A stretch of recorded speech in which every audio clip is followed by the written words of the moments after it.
एक सहाबी थे, घर आके अपनी बीवी को बताया कि नबी पाक अलैहिस्सलाम फरमाने लगे, आज हुजूर ने फरमाया है कि जिससे अल्लाह प्यार करता है उसे आजमाइशों में डालता है। बीबी खामोश हो गई, सुन लिया। रात शौहर ने पानी मांगा तो सारी रात पानी लेके खड़ी रही। सवेरे शौहर कहने लगा, बड़ा राजी हूँ, कुछ मांग ले। कहने लगी, तलाक दे दे मुझे। बड़े परेशान हुए, इतनी फर्माबरदार औरत को कैसे छोड़ दूं। कहने लगे, चल हुजूर के पास चलते हैं, वहां फैसला कराते हैं। दोनों उठे नबी करीम की बारगाह की तरफ।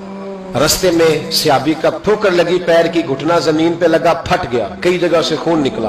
बीबी कहने लगी, चल वापस घर चले, मैंने नहीं तलाक लेनी। कहने लगे, तू बड़ी बेवकूफ है, मेरा घुटना टूट गया, तू बड़ी नादान है, पहले कह रही थी तलाक लेनी बगैर वजह के, रब कहती है नहीं लेनी। तो वो खातून कहने लगी, आपने घर आके बताया था ना कि जिससे अल्लाह प्यार करता है उस पर मुसीबतें आती है, तो मैं जब से आपके घर आई थी कोई मुश्किल भी नहीं आई थी। तो रात में सोचने लगी कि इस पर तो कोई मुश्किल ही नहीं आई, लगता है अल्लाह इससे प्यार ही नहीं करता, इसलिए मैंने आपसे तलाक लेने का इरादा किया था। अब मुश्किल आ गई है, अब मुझे समझ आ गया रब आपसे भी प्यार करता है।